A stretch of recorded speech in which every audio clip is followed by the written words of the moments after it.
آیت کی یہ ہو کہ رسول صلی اللہ علیہ وسلم کو خطاب کر کے فرمایا کہ لوگ آپ سے انفال کے متعلق سوال کرتے، آپ ان سے کہہ دیجئے کہ انفال سب اللہ کے ہیں اور اس کے رسول صلی اللہ علیہ وسلم کے، یعنی خود کوئی ان کا حقدار یا مالک نہیں۔ اللہ تعالیٰ کے حکم سے اس کے رسول صلی اللہ علیہ وسلم جو کچھ فیصلہ فرمائے وہی نافذ ہوگا۔ اگلی آیت کی طرف ہم آ جاتے ہیں کہ فَاتَّقُوا اللَّهَ وَأَصْلِحُوا ذَاتَ بَيْنِكُمْ، تو اللہ سے ڈرو اور آپ اس میں صلح رکھو، جس میں صحابہ کرام کو خطاب کر کے ارشاد فرمایا کہ اللہ سے ڈرو اور آپ اس کے تعلقات کو درست رکھو۔ اس میں اشارہ اس واقعے کی طرف ہے جو غزوہ بدر میں اموال غنیمت کی تقسیم کی بابت صحابہ کرام رضی اللہ عنہ کے آپس میں پیش آ گیا تھا، جس میں باہمی کشیدگی اور ناراضگی کا خطرہ تھا۔ وَأَطِیعُوا اللَّهَ وَرَسُولَهُ إِن کُنتُم مُؤْمِنِینَ، یعنی کہ یہاں پہ مسلمانوں کو کہا جا رہا ہے کہ اگر تمہارے دلوں میں ایمان ہے، اگر تمہارے دلوں میں ایمان پختہ ہے تو اللہ اس کے رسول کے حکم پر چلو، اس کی نافرمانی نہ کرو۔ انما المؤمنون الذین اذا ذکر اللہ وجلت قلوبهم واذا تلیت علیہم آیاتہ زادتهم ایمانا وعلی ربهم یتوکلون۔ انما المؤمنون الذین، مومن تو وہ ہیں جب اللہ کا ذکر کیا جاتا ہے تو ان کے دل ڈر جاتے ہیں، اور جب انہیں اس کی آیتیں پڑھ کر سنائی جاتی ہیں تو ان کا ایمان اور بڑھ جاتا ہے اور وہ اپنے پروردگار پر بھروسہ رکھتے ہیں۔ مومن کی یہاں پہ مخصوص صفات کا ذکر کیا گیا ہے۔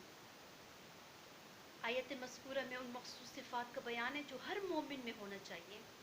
اس میں اشارہ ہے کہ ہر مومن اپنی ظاہر اور باطنی کیفیات و صفات کا جائزہ لیتا ہے۔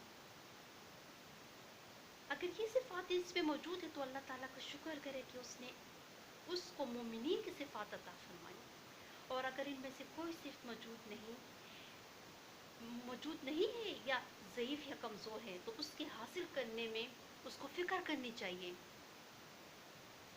پہلی صفت یہاں پہ اللہ تعالیٰ نے جو مومنین کے لیے بیان فرمائی ہے کہ جب اللہ کا ذکر کیا جاتا ہے تو ان کے دل ڈر جاتے ہیں، یعنی جب ان کے سامنے اللہ کا ذکر کیا جائے تو ان کے دل سہم جاتے ہیں۔ مطلب یہ ہے کہ اللہ تعالیٰ کی عظمت اور محبت ان کے دلوں میں رچی بسی ہے، اور یہاں پہ خوشخبری دی گئی ہے مسلمانوں کے لیے کہ جو لوگوں کو جن کے دلوں میں ڈر جاتے ہیں، یعنی اگر وہ اللہ کی آیت پڑھ رہے ہیں ان کے دل ڈر جاتے ہیں اللہ کے ذکر سے،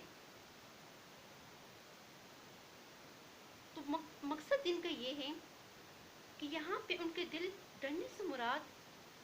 یہ نہیں ہے، یعنی خوف و حبت کا ذکر ہے، وہ دل کے سکون اور اطمینان کے خلاف نہیں ہے۔ یعنی ایک تو دل کا ڈر جانا، کسی دشمن یا کسی درندے کا خوف انسان کے سکون کو برباد کر دیتا ہے،